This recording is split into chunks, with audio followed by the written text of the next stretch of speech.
In this video, we're going to have an overview of avatars in VStitcher. In the orientation course, we have learned how to navigate within the 3D window.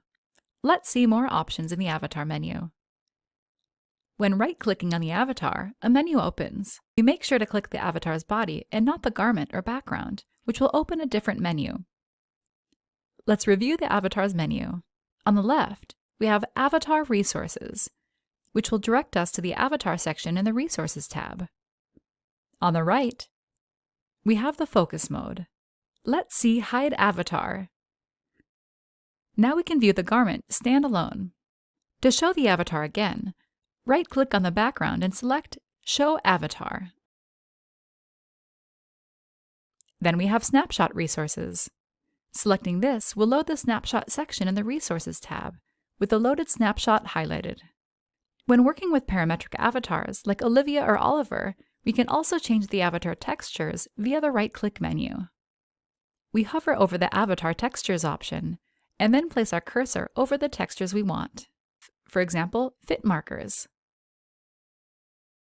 or white mannequin.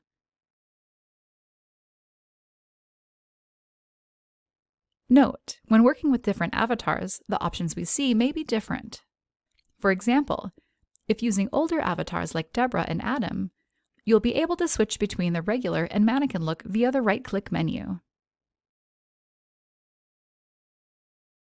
The other options are to undress the avatar or to load the avatar related to the loaded snapshot. The last option at the very top is the Edit Avatar option. In the contextual view, the Edit Avatar pane is displayed. Let's see what we can change here. The first option is Textures, the same as the option available in the right-click menu. Next, let's change the avatar's friction type. This will affect the way the garment will fall on the body. We can choose between plastic, human, and cloth. The next option is the Prepare pose. We can select a preferred pose we want the avatar to be in when we load the Prepare position. The most common pose for a Prepare position is a T pose and an A pose. The default Prepare pose for Olivia is an A pose. Next is the distance from the ground, where we can set how far from the ground should the avatar hover. Below it, you will see two tabs, Arrange and Measurements. In Arrange, we will see the anchor points drop-down. We don't recommend making any changes to the anchor points. In the Measurements tab, we are able to adjust the avatar's measurements. Note, the Measurements tab is only available for parametric avatars. For example, you can edit the silhouette of the body,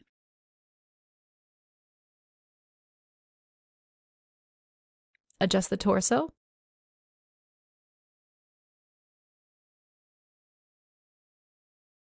legs and arms measurements.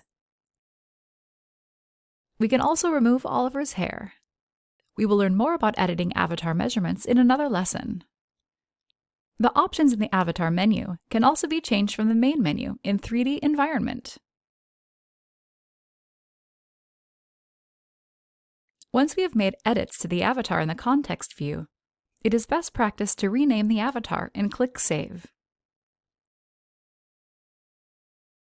Click on the X to exit the Edit Avatar pane. Now let's learn how to change the poses of the avatar. In the 3D window, we'll open the Poses drop-down menu. Here we have a selection of preset poses we can choose from. As you can see, there's an image showing the pose. Click on the pose we want to use to change it.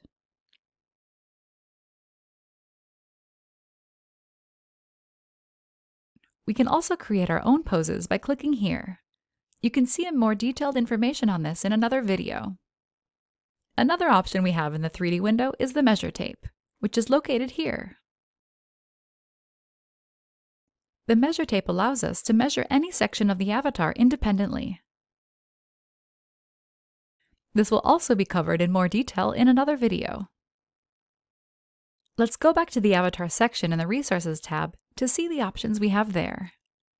We can toggle between List or Grid View. We can view the avatars by name or by modification date. And we can import or delete avatars. By clicking on the plus, We can add a new avatar from a file or from Template. From Template will show us a list of Browseware's parametric avatars to choose from. You can visit the help site to view the most updated list of all parametric avatars available. By clicking on the minus, we can delete a selected avatar. Great! Now that we have a basic understanding of avatars, we're ready to start working. For more information, check out the Browseware Help Center.